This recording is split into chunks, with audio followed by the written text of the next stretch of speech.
27 mars 2008. Le premier de 4 jours d'adoration ayant lieu depuis la fin de la messe jusqu'à 3 heures de l'après-midi, avec un ostensoir béni par le pape Jean-Paul II. Jésus dit : chacun de mes prêtres est de passage de ce monde vers le Père. Sache-le, et que cela guide le cours de ta vie. Ceux qui m'appartiennent, ceux que je laisse dans le monde, ceux que j'aime et à qui je donne la preuve extrême de mon amour, ce sont mes prêtres. C'est dans leurs mains que je confie les mystères de mon corps et de mon sang pour la vie du monde. Ne doutez jamais de mon amour pour vous, mes prêtres. Vous tenez la preuve, le témoignage de mon amour pour vous, chaque jour entre vos mains.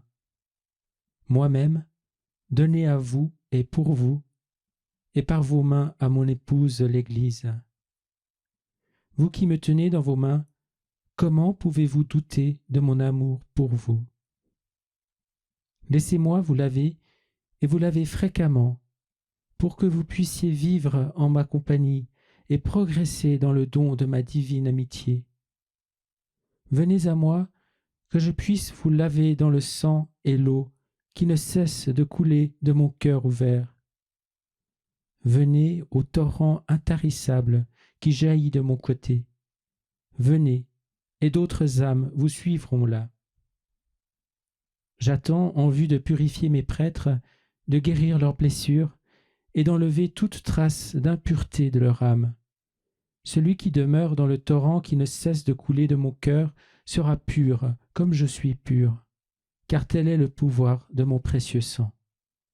Mon précieux sang est offert à mon Père et donné aux âmes pour leur rafraîchissement et pour leur vie dans le mystère de l'Eucharistie. Il est appliqué aux âmes de la plus efficace des façons dans tous les sacrements, mais dans l'adoration eucharistique, l'âme reste comme immergée en mon sang. Les effets de cela, bien que d'ordinaire invisibles, sont durables et profonds. Cherchez à demeurer immergé dans le torrent intarissable de mon sang lorsque vous approchez de mon côté ouvert dans le sacrement de mon amour. Je connais les hommes que j'ai choisis. Pensez-vous qu'il y ait des choses cachées à mes yeux? Pensez-vous qu'il y ait des choses que je ne puisse voir? Je connais mes prêtres, je les connais parfaitement. Aussi profonde et pénétrante que soit ma connaissance, mon amour miséricordieux ne l'est pas moins.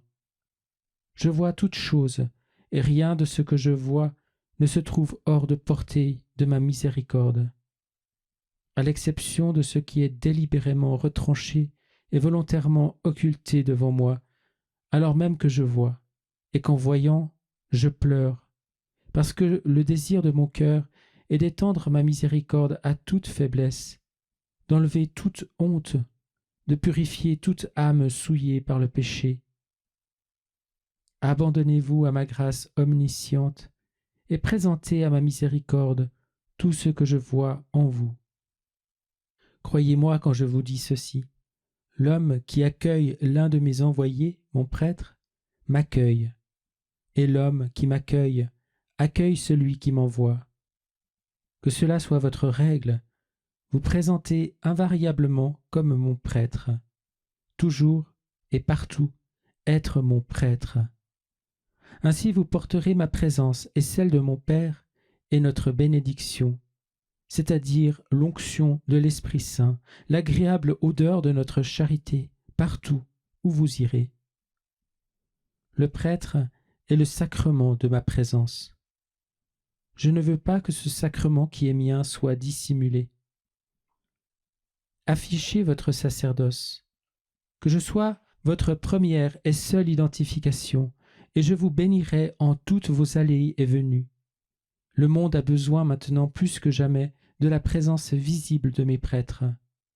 Le monde doit savoir que je n'ai ni abandonné mon petit troupeau, ni délaissé ceux qui mettent leur confiance dans mon amour.